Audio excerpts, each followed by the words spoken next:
তো ২০০০ সালে যখন আসলে আমি এই টিভির সাথে যুক্ত হই, তখন কিন্তু আসলে আমার নিয়োগ হয়েছিল নিউজরুম এডিটর হিসেবে। হুম, হুম। সে ফ্লাইটটা মিস করার কারণে আমাকে তখন আমি অফিসে এমনি আসছিলাম। তখন আমাদের যে ব্যবস্থাপনা পরিচালক ছিল সাইমন রিং। আমার মনে আছে তখন হলুদ একটা শার্ট পরেছিলাম। সাইমন রিং তার টাইটা আমাকে দিয়ে বলল যে, "তুমি আজকে নিউজ শুরু করো।"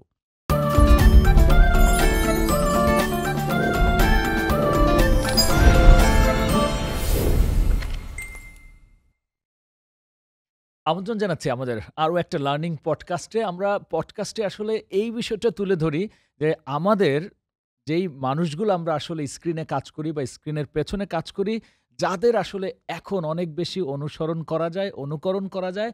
পাশাপাশি যেই বিষয়টা নিয়ে আমরা আসলে আলোচনা করি যে, যেই মানুষগুলো আমাদের আসলে স্ক্রিনে আসতে উদ্বুদ্ধ করেছেন একসময় এবং এখন আমাদের সামনে মডেল হিসেবে কাজ করেন, সেই মানুষগুলো নিয়ে আসলে গল্প করে সামনের দিনে যারা এই গণমাধ্যমের সঙ্গে, মিডিয়ার বিভিন্ন পার্টের সঙ্গে যুক্ত হতে চান বা কমিউনিকেশনের বিভিন্ন সেক্টরে কাজ করতে চান, সেরকম একজন মানুষের সঙ্গে আজকে আড্ডা দিব এবং আমরা সত্যিকার অর্থে আমরা কি এখনো তিনি অনেক আগে স্ক্রিনের সামনে থেকে কাজ করা ছেড়ে দিয়েছেন বলা চলে। মাঝেমধ্যে বিভিন্ন সময় বিভিন্ন কথা বলেন, কাজ করেন, সমাজ সচেতনার নানা ধরনের প্রোগ্রাম করেন। কিন্তু তিনি একজন অ্যাঙ্কর ছিলেন এবং তিনি জার্নালিস্ট ছিলেন।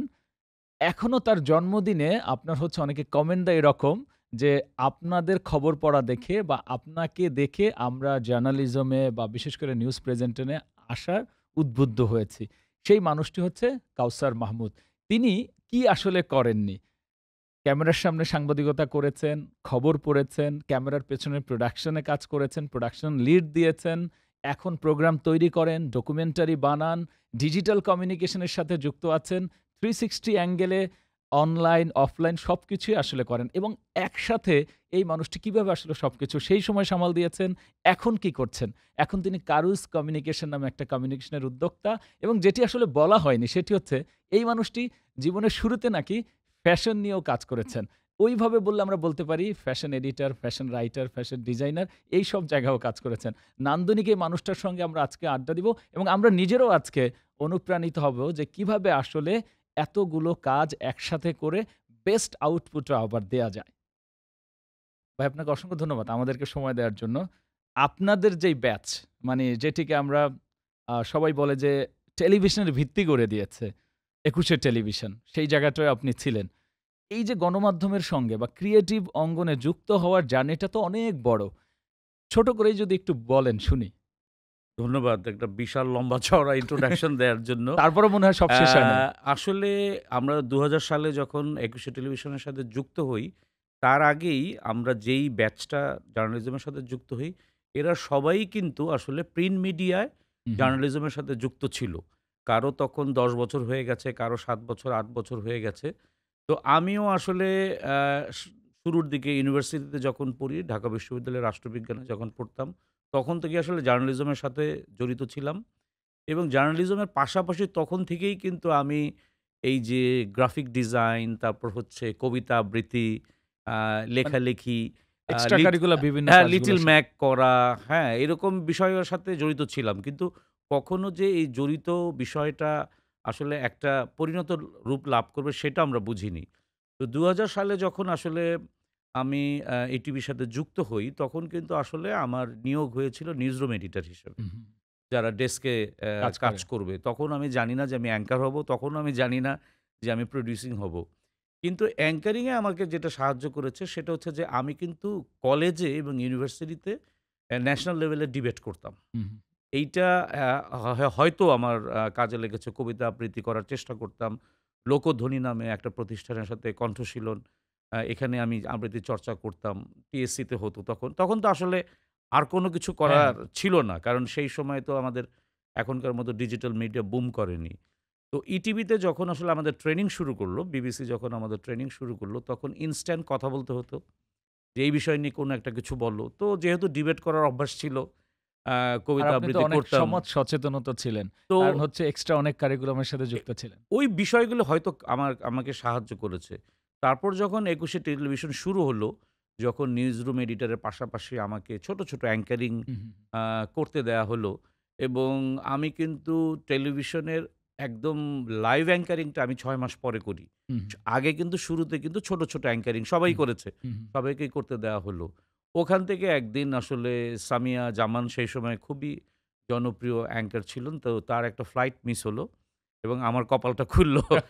সেটা হচ্ছে যে সে ফ্লাইটটা মিস করার কারণে আমাকে তখন আমি অফিসে এমনি আসছিলাম।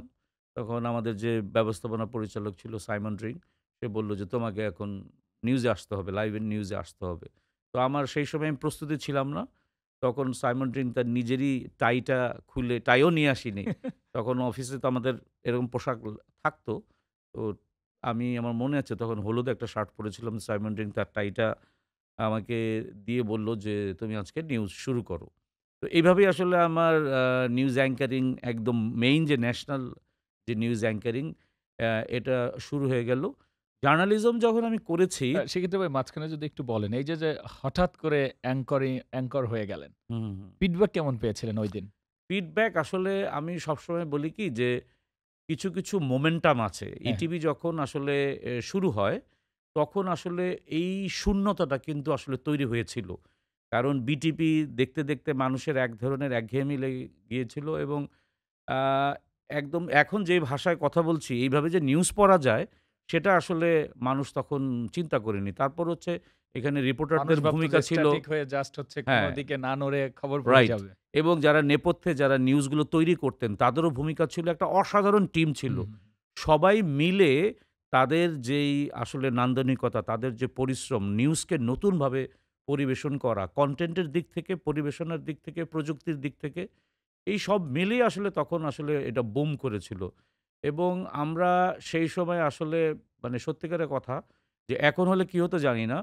কিন্তু সেই সময় আমাদের আ আমরা আসলে ওইভাবে বুঝতেও পারিনি যে এটা এত পপুলারিটি হবে, এত ও মানুষ এটা দেখবে। তখন আমার মনে আছে যে ৪.৫ লোক হুম, সন্ধ্যাবেলা এবং রাত ১১ টার সময়। এবং রাত ১১ টার সময় একটা অড টাইম, হুম, এখন এটা সুপার পিক বা পিক টাইম। রাইট। কিন্তু এটার পেছনে আসলে ইটিভির অবদান আছে। কারণ এই জিনিসগুলো তৈরি করার ওই পেছনে সময় কি একটা খবর যেত? একটা খবর যেত। তো ওই খবরটা যে মানুষ দেখে তারপর হচ্ছে সে তার ডিনার করত বা কিংবা তার ঘুমাইতে যাইত? সে ঘুমাতে যেত। মানে একটা আপডেট খবর নিয়ে তারপর সে যেত। সেটা আমি মনে করি যে সময়ের দাবি। হুম, হুম। সেই সময়টা আ এক ধরনের তৈরি করা ছিল বলে আমরা সবাই ওই ব্লেজিংটা এরপর ভাই পেয়েছিলাম। ওই যে অনাকাঙ্ক্ষিতভাবে আসলে কাঙ্ক্ষিত একটা জিনিস ঘটে গেল হুম, লাইফে। হুম, এরপরে হুম। কি রেগুলার খবর পড়া শুরু করলেন? এরপর রেগুলার খবর পড়া শুরু করলাম। আমার কাজ কমিয়ে দেওয়া হলো। আমি তখন নিউজরুম এডিটর হিসেবে খুব অল্প সময় কাজ করেছি। তখন আমার প্রোডাকশন এর পি পি জন্য খুবই ঝোঁক ছিল। আমাকে ক্যামেরার পেছনের মানে বিষয়গুলো খুব টানতো এবং এটা ইন্টারেস্টিং বিষয় হচ্ছে ২১শে টিভিতে জয়েন করার আগে, অফিসিয়ালি জয়েন করার আগে ২১শে টিভিতে নির্মাতা হিসাবে আমি চুক্তি করি। ওরে বাবা! হ্যাঁ, এইটার একটু ইন্টারেস্টিং হচ্ছে যে তখন আমরা আসলে হাতেখড়ি করার জন্য, নির্মাণে হাতেখড়ি করার জন্য আমার তার মানে কি তখন আপনি ইউনিভার্সিটি থেকেই নির্মাণের সাথে যুক্ত ছিলেন? আমি যুক্ত ছিলাম মানে আমার আগ্রহ ছিল। ও! আগ্রহ ছিল যে প্রয়াত যে বাদল রহমান মারা গেলেন যিনি এমিলের গোয়েন্দা বাহিনী নামে হুম, বিশাল হুম। একটা চলচ্চিত্র করেছিলেন। তার হাউস ছিল এই যে ঠিক আ মানে ইস্কাটন গার্ডেনের দিকে। তো ওইখানে মানে গান গায় পল্লীগীতি গায় যে ফকির শাহাবুদ্দিন আমার বন্ধু। তো ফকির শাহাবুদ্দিন বলল যে, "তুই মানে একটা গান ঠিক কর। আমার এখানে ক্যামেরা সাপোর্ট-টাপোর্ট দিব, অসুবিধা নাই।" তখন আমি খায়রুল আলম শাকিলকে দিয়ে একটা গান বানাই সেটা হচ্ছে 'পদ্মার ঢেউরে'। এটা ছিল ১ম আমার নির্মাণ। জাস্ট ইটিভিতে হাতে খড়ি তখন নেওয়া। খবরের আগে বা হচ্ছে এটা বিভিন্ন অনেক সময় আগে। ফিলার হিসেবে ইটিভির যেত। ১ বছর আগে 99 এ আমি আসলে শুরু করি। তখন গানটা যখন এডিট করছি তখন ওখানে আ একজন প্রোডিউসার ছিলেন যিনি ইটিভিতে জয়েন করেছেন কিন্তু আমাকে পরিচয় দেননি হুম, তখন। হুম। তখন বলল, "আপনি যদি আগ্রহী হন তাহলে এই গানটা আমরা একটা নতুন টেলিভিশন আসছে।" আমি বলছি, "কোন টেলিভিশন?" বলল, "একুশে টেলিভিশন।" আমি বলছি, "নামও শুনি নাই।" তখন আসলে টেলিভিশন বলতে বিটিভি আর এটিএন বাংলা। হুম, হুম। এছাড়া কোনো টেলিভিশন কিন্তু ছিলই না। তো তখন একদিন আমরা বললাম গানটা যখন বানানোই হয়ে গেল, তখন আমি ইরেক্টর হাউসে বনানীতে আমার মনে আছে। তো আমি ভিএইচএস ক্যাসেট নিয়ে আমি নিজেই গানটা দিতে গেলাম। এবং দেওয়ার কিছুদিন পরেই ওখানে একজন ছিলেন কমিশনিং এডিটর রাহাবার খান। উনি আমাকে ফোন করলেন। ফোন করে বললেন যে, "তোমার এই গানটা আমরা নিচ্ছি। তো একটু আসো আমরা একটা চুক্তি করতে হবে।" তখন আমি জানি না তখনও কিন্তু সংবাদ বিভাগে কাজ করার জন্য আমার কাছে কোনো ফোন-টোন হ্যাঁ, আসেনি। হ্যাঁ। বা আমি জানিও না এখানে। আমি গান নির্মাতা হুম, হুম। হিসাবে আমার ১ম নির্মাণ। সেটা কেউ টাকা দিয়ে কিনছে। এটাই ছিল বিরাট বড় হুম। এক্সাইটিং একটা ওই বিষয়। সময় তো এমনও হতো যে কেউ ওই কাজটা দেখলেই বোধহয় ভালো লাগতো। আর রাইট। সেখানে আপনারটা কিনে নিচ্ছে। হ্যাঁ, আমারটা কিনে নিচ্ছে। তো আমি তখন যখন এটা বিক্রি হয়ে গেল তার কিছুদিনের মধ্যেই মনে হয় আমি ইটিভিতে পরীক্ষা দেওয়ার জন্য একটা ফোন পাই। মানে ওই আমরা যে বেশ কয়েকজন রিটেন পরীক্ষা দিয়ে তারপর ইটিভিতে রিটেন ভাইভা দিয়ে তারপর ইটিভিতে জয়েন করেছিলাম। তারপর তো ট্রেনিং আপনি এর কি ওদের পরে সার্কুলার দেখে এপ্লাই করেছিলেন? না, এটা পার্সোনালি তারা হান্টিংটা ওই রাইট। হান্টিং প্রসেসটা ছিল আমি এখনো বলি ওরা কিভাবে হুম, হুম। এই ইটিভি খুঁজে, ইটিভি খুঁজে খুঁজে, নিয়েছে। খুঁজে, খুঁজে, খুঁজে, খুঁজে, খুঁজে সবাইকে কিন্তু এরকম ওরা হান্টিং করেনি। কেমন ছিল ভাই একটু যদি বলেন? এইটার হান্টিংটা ছিল ধরেন মনে করেন ওরা যাদের কাছে মনে হয়েছে হুম, হুম। যে এদেরকে দিয়ে হবে। নতুন যে নতুন যাত্রাটা যারা এই যায় যোদ্ধা এদের দিয়ে হিসেবে হবে। তিনি পারবেন। আমি যেই মানে ফোনটা পেয়েছিলাম, আবেদ খান সাহেব ফোন করেছিলেন। আমাদের এখানে আরেকজন বিখ্যাত সাংবাদিক আছেন শাহনাজ মুন্নি, তার হাসব্যান্ড কবি সরকার আমিনকে। হুম, তো হুম। কবি সরকার আমিন আবার আমাকে চিনতেন। তো এইভাবে আসলে আমাদের দেখা হয়েছিল। আবেদ ভাই একটা প্রাইমারি একটা ইন্টারভিউ নিয়েছিলেন। সরকার আমিন তো ভাই এখন বোধহয় বাংলা বাংলা একাডেমিতে। একাডেমিতে রাইট, আছেন, রাইট। জি। তো এইভাবেই আসলে আমিও খুব কৃতজ্ঞ সরকার আমিন ভাই, শাহনাজ মুনির কাছে যে ওই সময় যদি আমার মানে ডাক না আসতো তাহলে হয়তো আমি এই জায়গায় দাঁড়িয়ে এখন আপনার সামনে কথা বলতে পারতাম না। তো ওই এইভাবেই আসলে আমাদের রিক্রুট গুলো করেছে। তারপর তো আমি ওখানে গিয়ে যাদেরকে দেখলাম অলমোস্ট সবাই আমার বন্ধু। মানে রাজপথের রাইট, রাইট। বন্ধু, পেশার বন্ধু। মানে কারণ এক লাইনেরই তো রাইট। সবাই মুন্নি ক্রিয়েটিভ, সাহাকে সমাজ চিনতাম, সচেতন। জয় মামুনকে হুম, হুম। চিনতাম, তুষার আব্দুল্লাহকে চিনতাম, হ্যাঁ? আ মানে এই সময় টিভির যৌ ভাইয়ের সাথে আমার পরিচয় হলো। যৌ ভাইয়ের নাম জানতাম কারণ একসময় জনতায় কাজ করত। মানে একজন আরেকজনকে নামে আমরা সবাই চিনতাম। হুম, হুম, যেহেতু হুম। আমরা সবাই প্রিন্ট মিডিয়াতে ছিলাম। আমি তখন এসছিলাম মানবজমিন থেকে। আমি মানবজমিনে তখন সিনিয়র রিপোর্টার ছিলাম।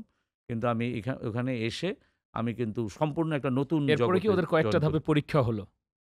এরপর তো পরীক্ষা হলো। ইটিভি ওয়াস a fantastic মানে ওরা খুঁজে, institution. খুঁজে এদের দ্বারা হবে হুম, সেটা হুম। সিলেক্ট করেছে তারপর আবার এক্সামও নিয়েছে। এটা মানে কিভাবে এটা স্ক্রুনি আমাদের মনে আছে যে আমরা যখন ইটিভির সাথে যুক্ত হলাম হুম, তখন হুম। আমরা ইরেক্টর হাউসে। এখন যে ইটিভি দেখেন সেই হ্যাঁ, ভবনে হ্যাঁ। আমরা আসিনি।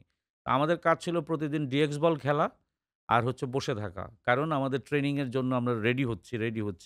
এর মধ্যে ট্রেনিং এর আগে আমাদের বাচনিক ভঙ্গি ঠিক করার জন্য ভাস্কর বন্দ্যোপাধ্যায়, ওয়াহিদুল হক আ এ তারা আসলেন আমাদেরকে ছায়ানটের ওয়াহিদুল। ছায়ানটের হ্যাঁ, তারা আমাদেরকে বেশ কিছু ট্রেনিং দিলেন। তারপর আমরা গেলাম হচ্ছে আপনার উন্মুক্ত বিশ্ববিদ্যালয় এখন যেটা, সেখানে আমাদের ৩ মাসব্যাপী সার্টিফিকেট কোর্স। আ ট্রেনিং কোর্স হুম, হুম। একদম হাতে কলমে। ওখানে আমরা এখন যে পিটিসি গুলো দেই, ওখানে আমরা পিটিসি গুলো একদম হাতে কলমে দিতাম। আমরা যে 1 to 1 নিউজ করি, আমরা 1+1 নিউজ করি, আমরা যে লাইভ করি, অ্যাজ লাইভ করি, ইন্টারভিউ গুলো নেই। আমরাই ডামি হিসাবে এই জিনিসগুলো করতাম যেইভাবে। এরপর আমাদেরকে ছেড়ে দেওয়া হলো ট্রেনিং এর পরে কিন্তু রিয়াল ফিল্ডে।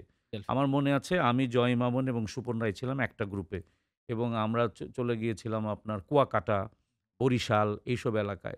ঘর থেকে বিচ্ছিন্ন একদম আমার মনে আছে ১ম কয়েকদিনের জন্য। কয়েকদিনের জন্য না ১ মাসের ওর জন্য। ১ মাসের জন্য আমাদেরকে নানান রকম জায়গায় থাকতে হবে। সেই পরিস্থিতি মোকাবেলা করে রিপোর্ট করতে হবে, যোগাযোগ করতে হবে। আমার মনে আছে আমরা তখন শুরুর দিকে আমরা কোনো জায়গায় কোনো হোটেল বা রেস্ট হাউস পাইনি। কারণ তখন আমাদেরকে কেউ চেনে হ্যাঁ, না। চেনেন তখন না। নাম বললেও মানে কেউ ইয়ে করতে পারে না। কোনো টেলিভিশনের নামও অ শোনেনি। তো এরপর আমরা বরিশাল এলাকায় প্রত্যেকেই আমাদের অ্যাসাইনমেন্ট ভাগ করা ছিল। আমরা সেই অ্যাসাইনমেন্ট গুলো নিয়ে তারপর আমরা টেলিভিশনে আসলাম এবং ১ম দিকে আমার মনে আছে ৪-৫ মিনিটের বেশি রিপোর্ট হয়ে যেত।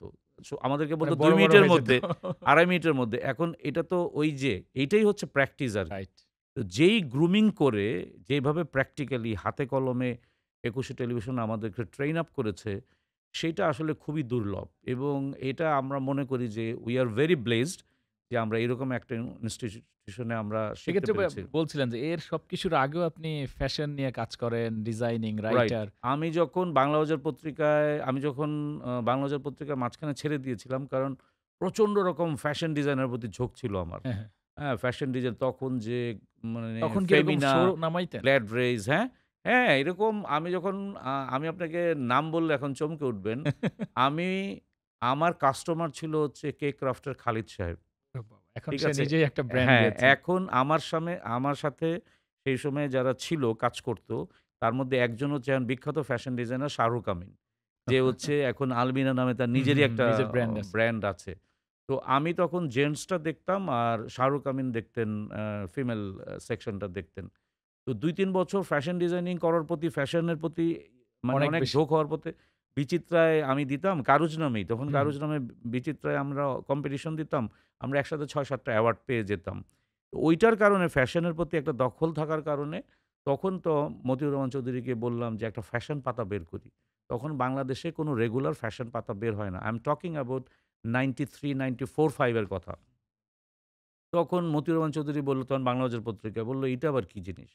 তখন আমি আ মাঝখানে বলি যে, আমি যখন এই সমস্ত কিছু জয়েন করার আগে বাংলাদেশের এই লাইনের বা এই জাতীয় জিনিসের আরেকজন গুরু, যিনি বিচিত্রার ফাউন্ডার এডিটর ফজল শাহাবুদ্দিন। সেখানে আমি ৬ মাস কাজ করি। তার মাসিক একটা পত্রিকা বের হইত আ নান্দনিক নামে। সেই ৬ টা সংখ্যাতেই আমার কাজ ছিল। ওই কাজটা করতে গিয়ে ফজল ভাইকে দেখতাম যে জনকণ্ঠের ডামি বানাতো, তারপর নান্দনিকের ডামি বানাতো। তখন আমি ডামি বানানো শিখে ঠিক গেছিলাম আছে। যে কিভাবে এগুলো করতে হয়, ডিজাইন-টিজাইন এগুলো করতে হয়।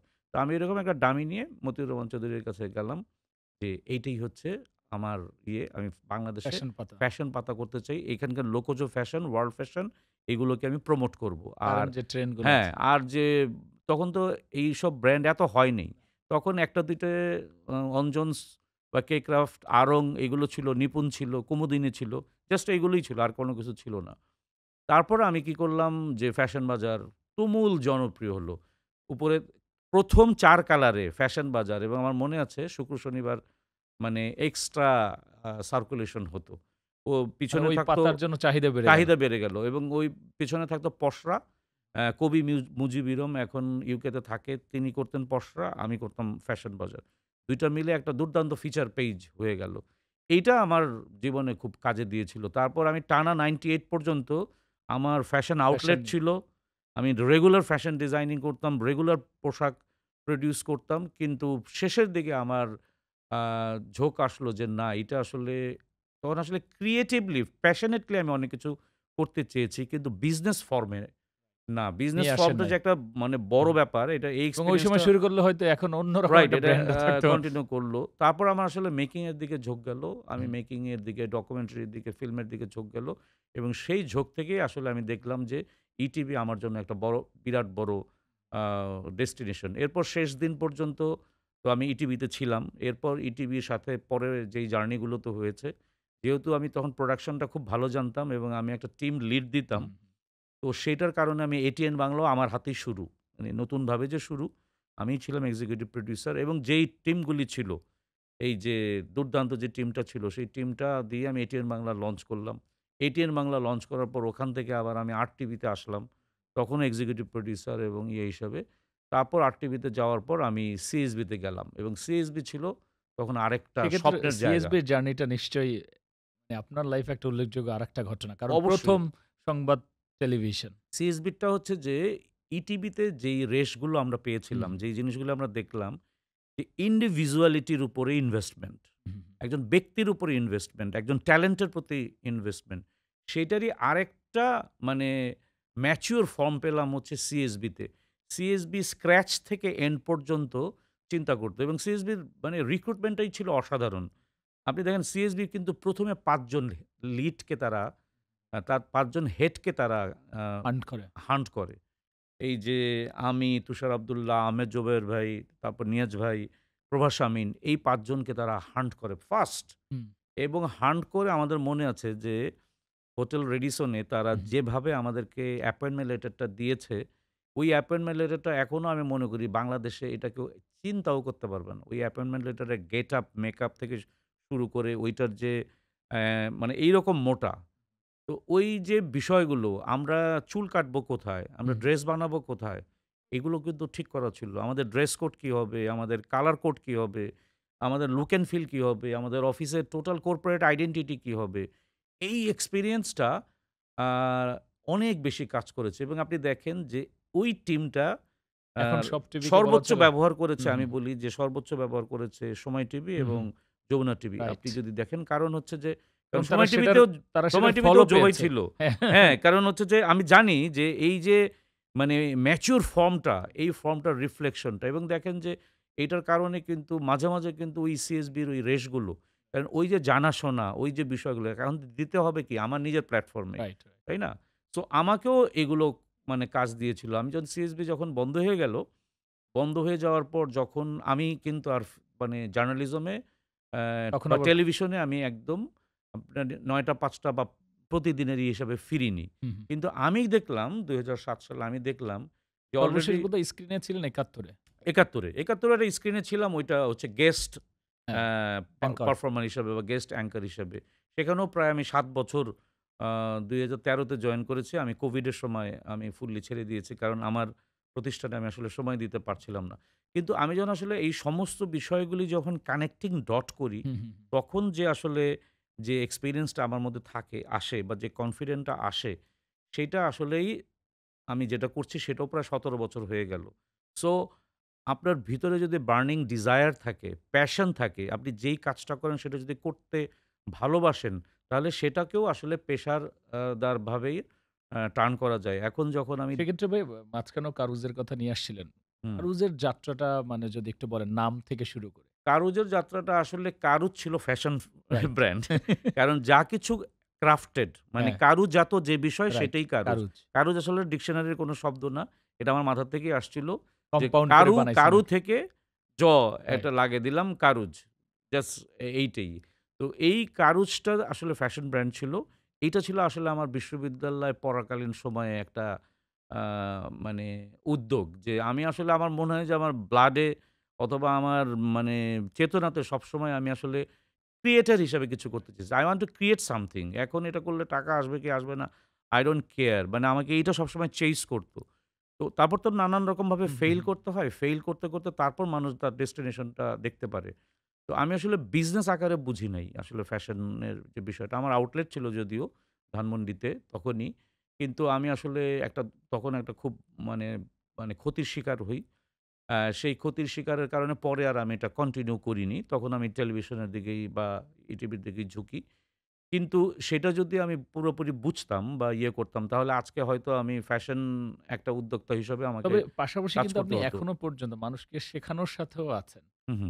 অনেক জায়গায় এটা একটা ফেলোশিপ ইন্টারেস্টিং বলেন বা অন্যান্য এটা একটা ইন্টারেস্টিং গল্প। সেটা হচ্ছে যে ২০০৪ সালে যখন ইটিভি বন্ধ হয়ে যায়, তখন আমি একটা ফেলোশিপের মানে পাই, আমন্ত্রণ পাই। একটা ইনভাইটেশন পাই। সেটা আমি পরে পরীক্ষা দেই। আমাদের সাথে আরো কয়েকজনও দিয়েছিল। ২০০৪ সালে কিন্তু আমি এই মাল্টিমিডিয়া এবং এই হ্যান্ডস অন ট্রেনিং এর জন্য বা প্রোডাকশন এর জন্য আমি কিন্তু নেদারল্যান্ড চলে যাই আরএনটিসিতে। সেখানে ৫ মাস একটা খুব ভালো ফেলোশিপ হয়। সেই ফেলোশিপের টাইটেলটাও very interesting. Uh facts and formats creative way to inform people. মানে এখন যেটা কারেন্ট অ্যাফেয়ার্স এর প্রোগ্রাম। সেটা ২০০৪ সালে হাতে কলমে আমি করি এবং সে কারণেই সম্ভবত আমি কারেন্ট অ্যাফেয়ার্স এর মানে হেড হতে বা এক্সিকিউটিভ প্রোডিউসিং হতে আমাকে সাহায্য করেছে। কারণ আমি তখন চিন্তা নতুন করতে করে পারতাম। থিংক করার থিংক আইডিয়াটা। করা এবং এটাকে একটা ফরম্যাটে নিয়ে হুম, হুম, আসা। হুম। নানান রকম ফরম্যাট থাকে তো, এই ফরম্যাটে নিয়ে আসা। তো ঐটার যে বিষয়গুলো তারপর আমি ২০০৮ সালে ওকলাহোমা ইউনিভার্সিটিতে গেলাম। আমেরিকান এক্সচেঞ্জ ভিসায়। সেখানে আমি ভিজুয়াল স্টোরি টেলিং এর উপর একটা ট্রেনিং নিলাম ওকলাহোমা ইউনিভার্সিটিতে। এই ২ টা ট্রেনিং থাকার কারণে আমার একটা বড় অফার আসলো ২০০৮ সালে Knight fellowship. Very prestigious fellowship. সারা পৃথিবীতে নাইট ফেলোশিপ ২ টা আছে। একটা নাইট ফ্যামিলি দেয়, আরেকটা হচ্ছে যে স্ট্যানফোর্ড ইউনিভার্সিটি থেকে দেয়। হ্যাঁ? তখন ইন্টারন্যাশনাল সেন্টার ফর জার্নালিস্ট ওরা বাংলাভাষী একজনকে চায় যে ট্রেনিং দিবে বাংলায়, বাংলাদেশে। তো তখন ইন্ডিয়া থেকেও মানে এপ্লাই করল একজন, আমিও এপ্লাই করলাম। তো শেষমেশ আ আমি বাংলাদেশ থেকে আমি মানে নিয়োগ পেলাম এবং আমি ওয়াশিংটনে যাওয়ার পর টিওটি করি। মানে ট্রেনিং ফর দ্য ট্রেইনার্স। ট্রেনিং দেওয়ার জন্য আবার ট্রেনিং নেওয়া। তো টিওটি করে আমি 60 ওমেনকে ৩ ধাপে ২০ জন, ২০ জন করে ৬০ জনকে আমি ট্রেনিং দেই। তার মধ্যে ৪৫ জন অলরেডি টেলিভিশনে বিভিন্ন টেলিভিশনে কাজ করে। অলরেডি এবং এখন এখনই। অনেক তারা বেশিরভাগই এবং নেতৃত্ব এখন স্থানীয় জায়গায় অনেকেই আছে। সিনিয়র হয়ে গেছে। রাইট। অনেকেই সিনিয়র হয়ে গেছে। সো ওই ট্রেনিং এর রেশ ধরে আমি তারপর বিসি ডিজিসিতে অনেকগুলো ট্রেনিং দেই। জবস ওয়ানে অনেকগুলো ট্রেনিং দেই। মাঝে, মাঝে আমি স্ট্যামফোর্ড ইউনিভার্সিটিতেও কিছু হ্যান্ডস অন ট্রেনিং এর আমি আয়োজন করলে আমি ওখানে যাই। আইওবিতেও মাঝে মধ্যে যাই। ট্রেনিং এর এই বিষয়গুলো আসলে সেক্ষেত্রে ভাই আমরা যেভাবে আসলে গণমাধ্যমের সংখ্যা যদি একটু বলি, হুম, যতটা বাড়াতে সক্ষম হয়েছি, কোয়ালিটি অনেক নিশ্চয়ই বেড়েছে। কিন্তু লার্নিং এর জায়গাটা আমরা অনেক পিছিয়ে আছি না? আপনার দক্ষতা, যোগ্যতা এবং অভিজ্ঞতার ক্ষেত্রে? লার্নিং এর জিনিসটা মানে আপনাকে কন্টিনিউয়াস লার্নিং যেই জিনিসটা। এটা আপনাকে কেউ চাপাই দিতে পারবেন না। হু, হু, আপনাকে ইউ হ্যাভ টু ফিল যে আপনাকে শিখতে হবে। হু, আপনাকে শিখতে হবে আপনার কম্পিটিটরদের থেকে আপনাকে ডিফারেনশিয়েট করার রাইট। জন্য। আপনাকে শিখতে হবে আরো সুদৃঢ়ভাবে দাঁড়ানোর জন্য। আপনাকে শিখতে হবে আরো বেশি এক্সপ্লোর করার জন্য। সো এই জায়গাটা কেউ যদি মনে করে এখনকার কেউ সময়ে আমাকে শিখিয়ে দিবে। কেউ শিখিয়ে দেবে না। এখনকার দিনে যদি আপনি না শিখতে পারেন, তাহলে এটা অপরাধ। কেন? রাইট। কারণ হচ্ছে চারদিকে শেখানোর মতো জাস্ট অনেকগুলো ক্লিকের মধ্যে আমি সবকিছু পাচ্ছি। রাইট, অনেকগুলো স্পেস আছে। মানে এটা কার কথা ঠিক আমি জানি না যে তুমি দরিদ্র হিসেবে জন্মগ্রহণ হু, করেছো, হু, এটা হু। তোমার অপরাধ না। কিন্তু তুমি দরিদ্র হিসাবে তুমি মারা যাওয়া মারা অপরাধ। যাও, এটা তোমার অপরাধ। সুতরাং আপনি এখন শিখতে পারবেন না, তাই না? আমরা যখন শিখেছি তখন তো টেকনোলজি এত ছিল না, কিছুই এত ছিল না। ওয়েব ছিল না, এত লার্নিং স্কুল ছিল না। ফলে আমাদের মানে ডিজায়ার ছিল। এখন যেটা আমি যে বিজনেসটা করছি, আমি যদি ৬ মাস যদি ফলো না করি, আমি পিছিয়ে যাবো। আমি এখন এআই জানি না। কিন্তু আমাকে জানতে হবে। আমি এখন মানে আমি কিছুদিন আগে একটা টেক কোম্পানি হুম। লঞ্চ করেছি। এই টেক্কা স্টুডিও যেটা। টেক স্টুডিও নামে একটা কোম্পানি স্টুডিও করেছি। এটার মূল কারণই যে হচ্ছে এইটা।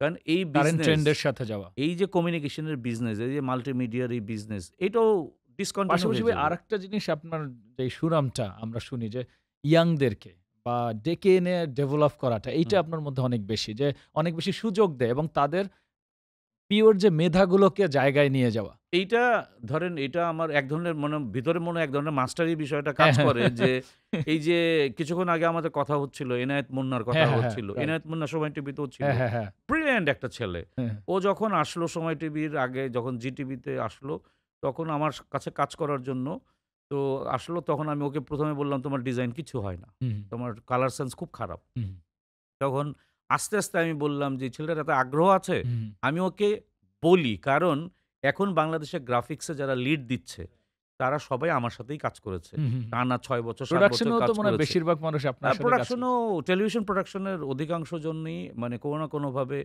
আমার কলিগ ছিল এবং সহকর্মী ছিল।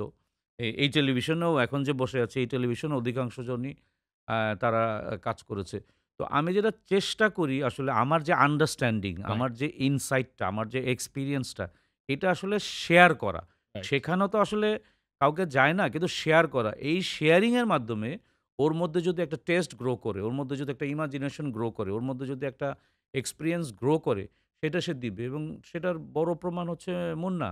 কারণ মুন্না শুধু যেই এখানে লেভেলে না, পরে আবার দেশের বাইরেও কাজ ইন্টারন্যাশনালি করে আসছে। ইন্টারন্যাশনালি এখানে আমি আরেকটা সময় টিভিতে আরেকজন কাজ করত। ও এখন ক্যালিফোর্নিয়াতে হলিউডে কাজ করে। Right, right. আমিনুল। আমিনুল। হুম, হুম। আমিনুলও আমাদের সাথে কাজ করেছে। হ্যাঁ, আমিনুল। আমার সাথে কারোজে কাজ ও এখন করেছে। ইন্টারন্যাশনাল তো অনেক রিকগনাইজড এই একটা যে পিপল। এই যে বিষয়গুলো তাহলে দেখেন আমি যে ঠিক মতোই কিন্তু পিক করেছি। রাইট, আমি কিন্তু জানি না মুন্না কি করবে। আমি রাইট। কিন্তু আমিনুল জানি না যে ও কি শেষ পর্যন্ত কি করবে। কিন্তু আমি রাইট টাইমে পিক করেছি। রাইট টাইমে পিক করে এবং একটু এই লিড দেওয়ার একটা আলাদা ক্যাপাসিটি দরকার না? এইটা আসলে ভাই ডেভেলপ হইছে কিভাবে? এইটা আসলে আমিও তো কারো না কারো অধীনে কাজ করেছি। রাইট। আমি মতিউর রহমান চৌধুরীর আন্ডারে কাজ করেছি, সাইমন রিং এর আন্ডারে কাজ করেছি। আ আমার এডিটর ছিল ফজল শাহাবুদ্দিন। এরপর কাজ এবং কাজের আরেকটা ভাই এই সূত্রে লিডের ক্যাপাসিটি ডেভেলপ করতে আপনার যে লার্নিং যে আকাঙ্খাটা, হুম, ক্ষুধাটা হুম। এইটা অনেক বড় হেল্প করেছে না? আবারও ওই ঘুরে ফিরে কিন্তু একটা জিনিসই বলি যে, "you have to have your burning desire." Desire. আপনি কি করতে চান? এটা যদি চেঞ্জ না করেন, প্রতিনিয়ত চেঞ্জ না করেন, প্রতি মাসে চেঞ্জ না করেন, প্রতি বছর যে চেঞ্জ না করতে পারেন। আমি একটা টেলিভিশনের এখন এডিটর অথবা আমি রিপোর্টার অথবা আমি ক্যামেরাম্যান অথবা এডিটর। ব্যাস আমার জিন্দেগি শেষ। হুম, হুম। এটাতে আর হবে না। জিন্দেগি মাত্র শুরু। জীবন আপনাকে কোথায় নিয়ে যাবে ইউ ডোন্ট নো। কিন্তু আপনার আমার কাজ করতে হবে কি চেষ্টাটা করে যেতে হবে। চেষ্টাটা ১ দিন না, ১ মাস না, কন্টিনিউয়াস চেষ্টা করতে হবে। এই চেষ্টা করতে গিয়ে ফেইল করবেন, আবার চেষ্টা করবেন, আবার ফেইল করবেন, আবার চেষ্টা করবেন। সফলতার মানে অনেক গল্পগুলি তৈরি হয় আসলে অনেক ব্যর্থতার মানে বেইজলাইন থেকে। তবে তো পাশাপাশি আরেকটা জিনিস আপনি স্ক্রিনের সুযোগ পেয়েও দেখা গেছে ব্যাক এন্ডে আপনার কিন্তু ইন্টারেস্ট অনেক বেশি ছিল। হুম, হুম, ক্রিয়েট করার ক্ষেত্রে। হুম, হুম। এবং সেক্ষেত্রে এখন কি ক্রিয়েট করছেন? এখনো আমি মনে করি যে আমি এখন সবচেয়ে বেশি এনজয় করছি হচ্ছে এই পর্দার বাইরেই আসলে। রাইট? পর্দার বাইরে আমি কাজ করছি যখন আমি দেখি যে ডিডব্লিউ একাডেমির মতো হুম, হুম। প্রতিষ্ঠান আমার কাছে আসে তাদের কনটেন্ট বানানোর জন্য, কিংবা বিজিএমইর একটা রাষ্ট্রীয় প্রোগ্রাম আমি করি। এডিবির মতো জায়গায় আমি কনসালটেন্সি করতে পারছি। ব্র্যাকের লাস্ট ২.৫ বছর আমি বিগেস্ট কাজগুলো আমি করেছি। ব্র্যাকের যে 50 ইয়ার্স হলো, হুম, হুম। সেটা আমার প্রতিষ্ঠান করেছে। এই কাজগুলো করতে যে আমার এক ধরনের মানে কনফিডেন্স হয়েছে, হুম, হুম। এবং এটা এই কারণেই সম্ভব, এই যে আবারও বলি কানেক্টিং ডটস। মানে আমি একই সাথে যে বিভিন্ন জায়গায় বিভিন্ন যে নিজেকে বিষয়গুলো সম্পর্কে আমার নলেজ। ধারণা আছে, এবং এগুলিকে ইন্টিগ্রেটেড করা। ইন্টিগ্রেটেড করা মানে হচ্ছে একটা সিঙ্গেল ডিনামাইটরে একটা বড় ডিনামাইটে পরিণত করা, এবং সেই সাথে শুধু আমি নিজের জীবন পরিবর্তনের চেষ্টা করছি না। আমার সাথে তো আমার টিম আছে। রাইট। আমি তো ১৫-২০ জনের কর্মসংস্থানের মানে তৈরি করতে পেরেছি, এবং আমি শুধু শিখাচ্ছি না বা এক্সপেরিয়েন্স করছি না। আমি ওদের কাছ থেকেও কিন্তু শিখছি। এখন যখন নর্থ সাউথ ইউনিভার্সিটি, ব্র্যাক এবং আ বিভিন্ন বিউটি জায়গায় আপনার এক্সপেরিয়েন্স থেকে শেয়ার করেন। তারা যখন আসে আমার এখানে ইন্টার্নি করতে, এবং এখান থেকে ইন্টার্নি করার পর তারপর যখন বিভিন্ন প্রতিষ্ঠানে যায়, তখন কিন্তু আমিও কিন্তু গর্ব বোধ করি, এবং এইটাই আসলে হওয়া দরকার। এই যে এত মিডিয়াতে মানে বিভিন্ন জায়গায় মিডিয়া ডিপার্টমেন্টে বা মিডিয়া স্টাডিজে পড়ছে, ওদের জন্য কিন্তু কাজের ক্ষেত্রও কিন্তু তৈরি করতে হবে। সেই ক্ষেত্রটা আমি যতটুক পারি যৎসামান্য করার চেষ্টা করি, কিন্তু আ আরো বেশি সেক্ষেত্রে দরকার। ভাই আমরা পুরোটা আপনার এক্সপেরিয়েন্স শুনলাম। শেষে যদি একটু আসি যে যারা এই ক্রিয়েটিভ লাইনে কাজ করতে চায়, তিনি অ্যাঙ্কর হোক, প্রোডিউসার হোক অথবা ক্রিয়েটিভ ডিজাইনার হোক যেকোনো জায়গায়। তাদের আসলে স্পেসিফিক কোন জায়গাগুলোতে নজর রাখা দরকার? এখানে অনেকের ধারণা আছে, অনেকের যেটা হচ্ছে টেকনিক্যালি সাউন্ড হতে চায়। হুম, হুম। যে আমি একটু ক্যামেরা টেকনিক্যালি সাউন্ড হই, এডিটিং টেকনিক্যালি সাউন্ড হই। প্রযুক্তি একটা জিনিস, আর নলেজ কিন্তু আরেকটা বিষয়। প্রযুক্তি আপনাকে সাহায্য করবে। টেকনিশিয়ান না হয়ে আপনি যদি ওই বিষয়টার একটা অথরিটি হতে চান, তাহলে আপনাকে পড়াশোনা করতে হবে। এই পড়াশোনাটা আমি একাডেমিক পড়াশোনা করতে বলছি না। আপনাকে সোসাইটিকে স্টাডি করতে হবে। বাইরের যেই মানে কাজগুলো আছে। উন্নতিগুলো হচ্ছে সেগুলি স্টাডি করতে হবে। আপনার যে ফ্যাক্টস অ্যান্ড ফরম্যাটস যে চেঞ্জ হয়ে যাচ্ছে, সেগুলোকে আপনি স্টাডি করতে হবে। এই স্টাডিটা যদি কন্টিনিউ না করি, তাহলে কিন্তু একটা সময় গিয়ে আমাদের কিন্তু প্রোগ্রেস হবে না, ডেভেলপ হবে না। সেইজন্য আমি মনে করি যে নিজেকে সবসময় সবচেয়ে বড় ইনভেস্টমেন্ট করতে হবে নিজের উপরে। নিজের উপরে যে লোক ইনভেস্ট করবে, নিজের স্টাডির উপরে যে ইনভেস্ট করবে, নিজের শেখার জন্য যে ইনভেস্ট করবে। আরেকটা বিষয় হচ্ছে, অনেক সময় আমরা অনেক আড্ডা মারি, অনেক রকম সোশ্যালাইজেশন করি। না, আপনি এর মধ্যে সোশ্যালাইজেশন করেন যার কাছে গেলে ১ ঘন্টা কথা বললে আপনি ১ বছর আগায় যাবেন। নেটওয়ার্কটাও বাড়বে আবার নলেজটাও বাড়বে। নলেজটাও বাড়বে। এই জিনিসগুলো দরকার, এবং পাশাপাশি ভাবে আরেকটা জায়গায় গিয়ে শেষ করব। সেটি হচ্ছে এই যে আপনি এক জায়গা থেকে আরেক জায়গায় গেলেন। বেশিরভাগ ডিসিশনটাই তো আপনার দিতে হয়েছে। এই রাইট, চ্যালেঞ্জটা নেয়াটা অনেক কঠিন ছিল না অনেক সময়? অনেক কঠিন ছিল। এই চ্যালেঞ্জটা নিয়ে অনেক কঠিন ছিল। যখন আমি আরএনটিসিটা শেষ করলাম, ওইখানে মর্নিং ডায়েরি নামে একটা ডায়েরি লিখতে হইতো প্রতিদিন। প্রতিদিন লিখে পড়তে হইতো সবাইকে। Morning diary. এটা কে কি লিখছে, ইয়ে করছে। তাহলে ওই ৬ মাসে ওইখানে আমার একটা প্র্যাকটিস হলো। ২০০৮ এ যখন আমি আইসিএফজেতে ফেলোশিপ করতে গেলাম, তখন ওই সিস্টেমগুলি, ওই বিষয়গুলো আমাকে আবার হেল্প এটাকে করল। আবার হেল্প করল। সো আমাকে এইভাবেই কিন্তু আসলে আমি নিজেকে নিজে তৈরি করেছি। কখনো দেশের বাইরে, কখনো দেশে। আরেকটা জিনিস যেটা করেছি, মাঝখানে অনেক কাজ-টাজ থাকতো না, অনেক সমস্যা হইতো, ইয়ে হইতো। তখন কিন্তু আমি আরেকটা প্রফেশন করেছি। সেটা হচ্ছে ফিক্সিং। এই ফিক্সিংটা কি? ন্যাশনাল জিওগ্রাফি আসবে বাংলাদেশে, কিংবা আরো অন্যান্য বড়, বড় হুম, হুম। টেলিভিশন আসবে। আসবে। এই যে আইসিএফজে থেকে এবং আরএনটিসি থেকে তারা সার্চ করত বাংলাদেশে কে আছে, যে আমাদেরকে এই প্রোডাকশন এ হেল্প করতে পারে। দোভাষী হিসেবে, কিংবা কোঅর্ডিনেশন হিসেবে, কিংবা অ্যাসিস্ট্যান্ট ডিরেক্টর হিসেবে অ্যা সাহায্য করতে পারবে। সো আমি ২০০৪ সালে ডিসকভারি চ্যানেলে অ্যাসিস্ট্যান্ট ডিরেক্টর হিসেবে কাজ করেছি। পার ডে ডলারে ইনকাম হয়েছে। তো এই জিনিসগুলি, এই যে বিচ্ছিন্ন এই জিনিসগুলো এক ধরনের আমাকে কনফিডেন্স দিয়েছে। ফলে এবং সেই এখন ইংরেজি শেখাটা তো এই যে বিদেশি গণমাধ্যমে যুক্ত হয়ে অনেক হেল্প করেছে। অনেক হেল্প করেছে। তো এইটা যখন এখন নিজের বিজনেস করতে গিয়ে, নিজের প্রেজেন্টেশন দিতে গিয়ে যখন আমি মুখোমুখি হই, তখন আসলে আমি ওই বিষয়টা একটা আ সুবিধা পাই, এবং এটা তো কন্টিনিউয়াস একটা ব্যাপার। মানে এখানেই আসলে থেমে থাকলে হবে না। আমাদের দেশে এখন কেউ যদি প্রযুক্তি জানে এবং এই মাল্টিমিডিয়া এই বিষয়গুলো জানার পরে কেউ যদি বলে আমি কোনো কিছু করতে পারছি না, তাহলে কোনো একটা স্ট্র্যাটেজিতে ভুল আছে। তাহলে তার ডেস্টিনেশনটা সে ঠিকমতো আসলে দেখতে পাচ্ছে না। কারণ এখন অনেকেই আমরা দেখি না অনেকে হুম, হুম, হুম। যে প্রতিবন্ধী, এক পা নাই, এক হাত নাই কিন্তু আর অনেক বড়, বড় অর্জন মানে করে যেগুলো আইসিটির আমরা সুস্থ করে মানুষও পারি না। ফ্রিল্যান্স করে সে হুম, তার হুম, হুম। জীবন পরিবর্তন আসছে। তো ও যদি করতে পারে তাহলে আমরা সুস্থ সবল মানুষ কেন পারব না? এখানে আসলে ওই যে দৃষ্টিভঙ্গিটার একটা ব্যাপার আছে যে আমাদের আপনার পরিবর্তন আনার আগে আসলে দৃষ্টিভঙ্গিটার পরিবর্তনটা করা জরুরি। কাউসার ভাই অসংখ্য ধন্যবাদ আমাদের এই জায়গায় সময় দেওয়ার জন্য। এই গল্প হয়তো সামনের দিনেও আমাদের অফ এয়ারে চলতে থাকবে। আগে যেভাবে চলেছে আজকে এ পর্যন্তই। এবং এই ছিল আসলে আমাদের আজকের আয়োজন যে আমরা লার্নিং পডকাস্টে এমন মানুষদের নিয়ে আসবো যে দেখেন জাস্ট একটা মেকারের স্বপ্ন থেকে তিনি পরে নিউজরুম এডিটর হিসেবে জয়েন করে তিনি কত, কত জায়গায় এবং ভাই সবসময়ই বলেন যে লাইফের এই যে কানেক্টিং ডট গুলো যদি কেউ মিলাতে পারে তিনি আসলে প্রত্যেকটা জায়গায় ভালো করবেন এবং এর জন্য দুটো জিনিস তিনি সবসময় বলেন সেটা হচ্ছে বার্নিং ডিজায়ার। অনেক বেশি ইচ্ছা আকাঙ্ক্ষা থাকতে হবে এবং তার সাথে আপনার প্যাশন। এই দুটো যদি সংমিশ্রণে আপনি কাজ করতে পারেন প্রত্যেকটা জায়গায়, তাতে আপনি একসাথে এক জীবনে অনেকগুলো প্রফেশনও যুক্ত করতে পারবেন। এই ছিল আমাদের আজকের গল্প। পরবর্তী কোনো একটা আড্ডায় হয়তো আবার দেখা হবে। ধন্যবাদ সবাইকে।